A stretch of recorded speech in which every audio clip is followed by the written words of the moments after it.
Good morning प्यारे बच्चों। आज कक्षा 8 व्याकरण का पाठ 6 सर्वनाम का लिखित अभ्यास कै ख ग और घ करेंगे बेटे। इसको ध्यानपूर्वक सुनना और अपनी अपनी व्याकरण की बुक में इसको भरना। तो आइए अब हम शुरू करते हैं लिखित अभ्यास। तो पहला है निम्नलिखित बहुविकल्पीय प्रश्नों के सही उत्तर पर राइट का चिन्ह लगाइए। पहला है सर्वनाम के भेद हैं 2, 6, 5, 4। तो इसका सही जवाब है बेटा 6, सेकंड वाला। सेकंड, मैं सर्वनाम में प्रयुक्त होता है। पहला प्रश्नवाचक, दूसरा अन्य पुरुषवाचक, तीसरा उत्तम पुरुषवाचक और चौथा निजवाचक। तो इसका सही आंसर है फोर्थ, निजवाचक। थर्ड, मुझे अपने आप पर विश्वास है कौन से सर्वनाम का उदाहरण है? पहला है निजवाचक, दूसरा प्रश्नवाचक, तीसरा संबंधवाचक और चौथा पुरुषवाचक।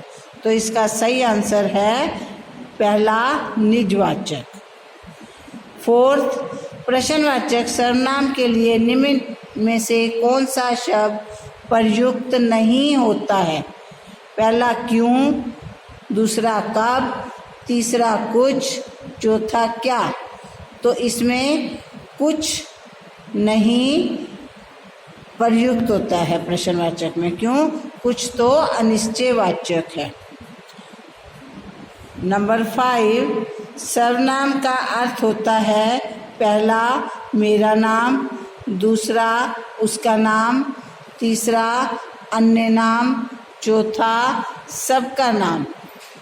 तो इसका आंसर सही आंसर है सबका नाम, चौथा। अब अभ्यास ख, सही कथन के सामने राइट तथा गलत के सामने रॉन्ग का चिन्ह लगाना है। पहला वाक्य है संज्ञा के स्थान पर प्रयोग किए जाने वाले शब्द सर्वनाम कहलाते हैं। ये बिल्कुल सही है। सेकंड, उत्तम पुरुष सर्वनाम से कहने वाले वक्ता का बोध होता है।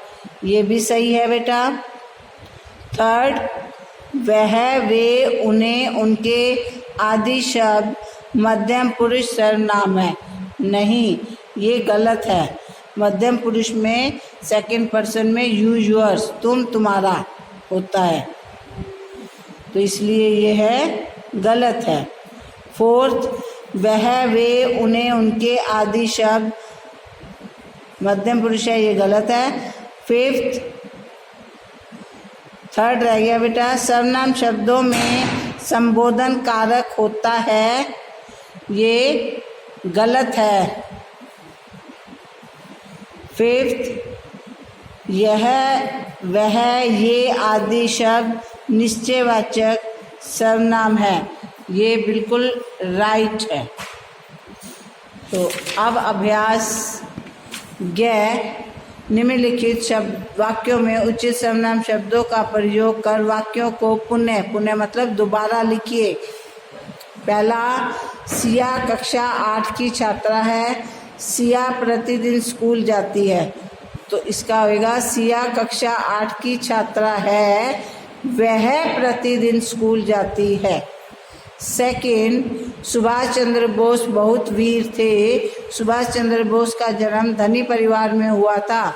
सुभाष चंद्र बोस बहुत वीर थे, उनका जन्म धनी परिवार में हुआ था। थर्ड, आशुतोष छुट्टियों में शिमला गया। आशुतोष के माता पिता व भाई बहन भी गए। आशुतोष छुट्टियों में शिमला गया, उसके माता पिता व भाई बहन भी गए। फोर्थ, सीवी रमन प्रसिद्ध वैज्ञानिक थे। सीवी रमन का शरीर दुबला पतला था। तो इसको ऐसे लिखेंगे, सीवी रमन प्रसिद्ध वैज्ञानिक थे, उनका शरीर दुबला पतला था। फिफ्थ, गरिमा की सहेली के साथ स्कूल जाती है। गरिमा अपनी सहेली के साथ स्कूल जाती है। तो इस प्रकार ये ग एक्सरसाइज भी समाप्त हुई। अब है घ। निम्नलिखित वाक्यों में सर्वनाम के भेद लिखने हैं। अब ये सेंटेंस दिए हैं, इनके भेद बताने हैं कि ये कौन सा सर्वनाम है। फर्स्ट, जैसा करोगे वैसा भरोगे। तो ये बेटे संबंधवाचक सर्वनाम है। सेकंड, दूध में कुछ पड़ा है, कुछ अनिश्चयवाचक है। यह श्री कश्यप का घर है, ये निश्चयवाचक है। फोर्थ, दरवाजे पर कोई खड़ा है, कोई अनिश्चयवाचक है। फिफ्थ, तुम्हारा नाम क्या है। लास्ट में देखो क्वेश्चन मार्क है, तो ये प्रश्नवाचक सर्वनाम है। छठा, वह खाना खा रहा है, वह निश्चयवाचक है। सेवंथ, मैं अपना कार्य स्वयं कर लूँगा, स्वयं निजवाचक सर्वनाम है। आठवां, तुम क्या पढ़ रहे हो, और लास्ट में क्वेश्चन मार्क है, तो ये है प्रश्नवाचक सर्वनाम। इस प्रकार हमारा लिखित अभ्यास क ख ग घ आज समाप्त हुआ। इसको ध्यानपूर्वक समझकर अपनी अपनी व्याकरण की बुक में भरना। Thank you, have a nice day. मेरा चैनल सब्सक्राइब करना, मेरी वीडियो को लाइक करना।